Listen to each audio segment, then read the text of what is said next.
Welcome back to Connect. It is that time of year. So many people heading out, doing exactly what we're doing today, getting out, soaking up the sun. There are, of course, some dangers associated with that. Too much sun, too much heat, too much fun in the summertime. Here to talk about all those things is Troy Davies from MD Ambulance. Troy, thanks for coming and hanging out with Down by River Landing today. Geez, it's tough to show up at this today. Yeah, I know. I'd rather be here. Thanks for having me. Yeah, no problem. This is actually just one of many jobs you have, and you have I don't know if you can pick three more wildly divergent things to do, because of course everyone knows city councilor, right? Enjoying that first term. I hope enjoying it. Yeah. MD Ambulance. Yeah. And co-owner of a salon as well. Let's take these one at a time before we get into the heat stuff, because you do have an interesting life. First of all, let's start with the most obvious, the MD Ambulance. What drew you to this line of work? I just seen, ambulance riders. I was actually in a car crash when I was in grade 12, and okay. The paramedics it was in Saskatoon, and I was treated by these guys, and I thought these guys were amazing, actually. So, I wanted to be one, so I applied while I was still in high school, and they told me to wait. As soon as I got out, I was on a waiting list, and so when I got in, I was pretty pumped to do it. Must be an interesting line of work. I know you've kind of done it from a few different angles, in addition to being a paramedic. You now do sort of more the communications side of things. Talk a little bit about this, though. I'm guessing it's something a little bit different every day for you. It is, yeah. It's, as a paramedic, you got to be someone who likes to be outside, and I love to be outside. And again, that's why we're here today. So Troy specifically requested we do the show, outside. But we're doing it outside. And bring the sun. Yeah. So it's every day is different, and I love the adrenaline of that, and that's something I really liked. And the other thing that really drew me to it was just 80% of our work is just talking to people, and 80% of the treatment we do to patients is just talking and communicating. So I've always been kind of a people person. So for me, it's about the people and about dealing with elderly and sick, and the tragedy obviously comes with it too, but. The patients is one, and then just your coworkers, the team of people that we have that work with MD. It's kind of like a little family, and police have it, fire have it. We're a little bit smaller than police and fire, so we maybe have a little bit more of a connection. So, I love that portion of it too. Absolutely. This year, I guess last year actually, made the transition into civic politics as well, while still working at MD. What brought that on? What made you decide that you wanted to get involved in the political side? Is this something you always wanted to do, or? Well, I had a little bit of an inkling to do it, and I've kind of watched my boss, Dave Duchek. He's been the president of the chamber, the president of SAS Chamber, and he's kind of guided me on just how to go about that process. And they were a part of some huge issues that took part in the province, and took some leadership on it. So I was kind of under his wing, just taking it all in, and I kind of got the taste for it. And what happened is Miles Height, who's a longtime serving city council for the West Side, and I've grew up there my whole life. And when I heard he was retiring, I just wanted to make sure we had someone who had those roots and has grown up there their whole lives. And I just felt that it was me, and thank God MD Ambulance was on board for that, and they supported me through it. So I decided to make a run at it.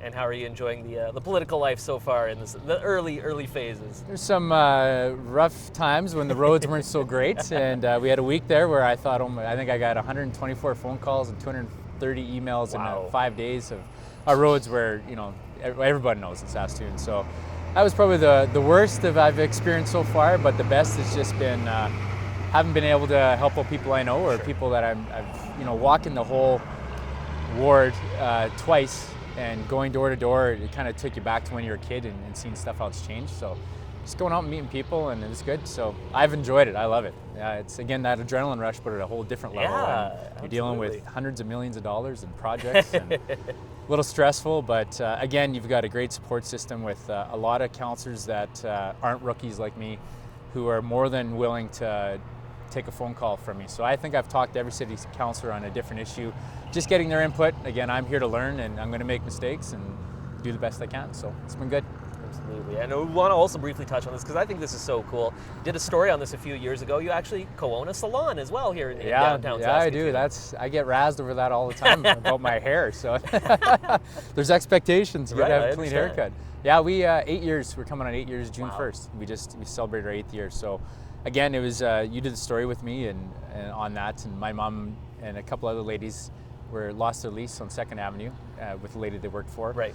So we just thought, if we could find a place downtown, and we're on 4th Avenue, just across from Hudson's there on 21st Street. And we thought we'd make a go of it, and we've got a great landlord who wanted a salon down there. So we just said, okay, let's try it. So now we've got 8 full-time staff with a massage therapist and 7 stylists. So it's been Lots fun. on the go. You're a busy fella, but the main reason we wanted to talk to you is, of course, it is summertime. Lots of things people should be keeping in mind, including pests. There's a little straggler on there. That's the white what shirts. happens summertime. Yeah, I guess they're attracted. The heat is a big thing. Of course, we endure such crazy long, insane winters here in Saskatoon that when conditions like this happen, everybody wants to get outside. They want to enjoy it. They want to soak up the sun.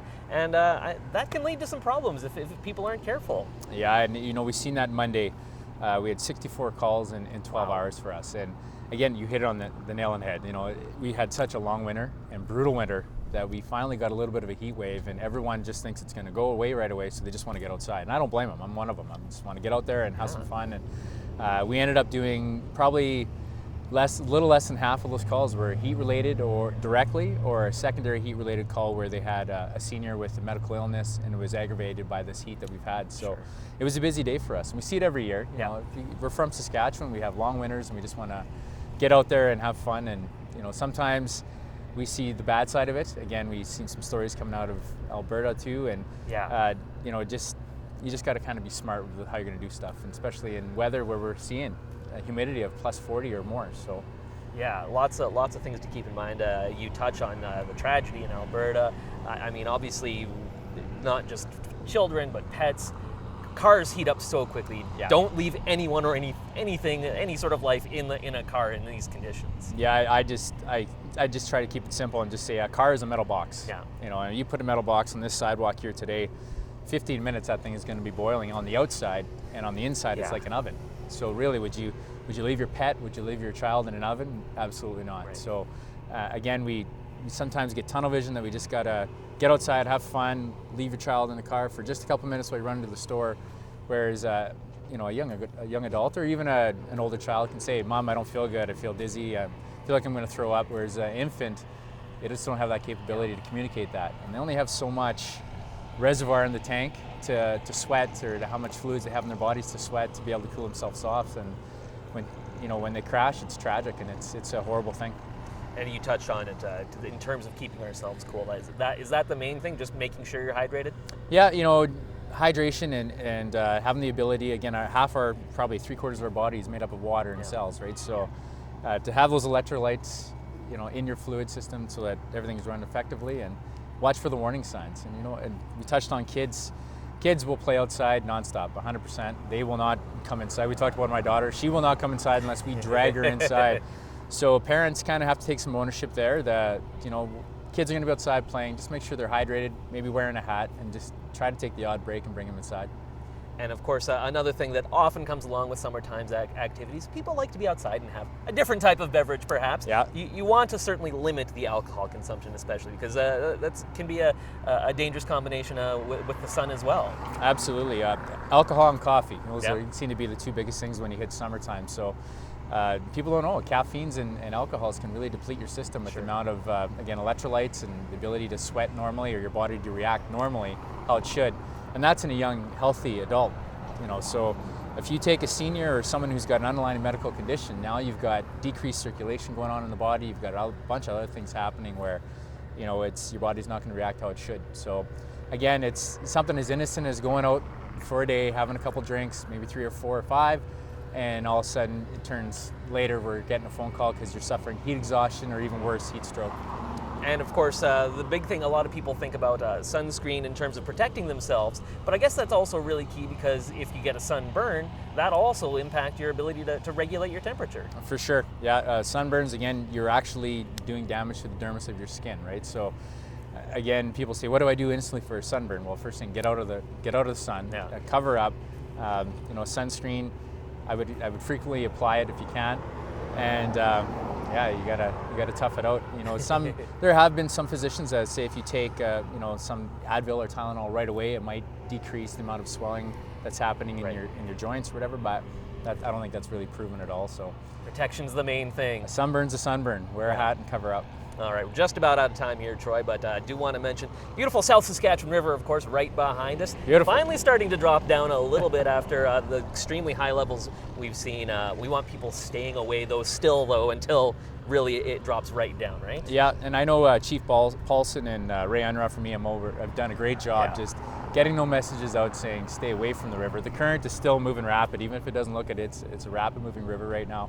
I think we got a nice new bridge down there that's going to open up right away. Looking forward to that, yeah. Going to throw a plug in there for that. It's been a long time. Yeah. But stay away from water, be safe, and especially with kids, stay off the riverbank. Those rocks are not sturdy whatsoever.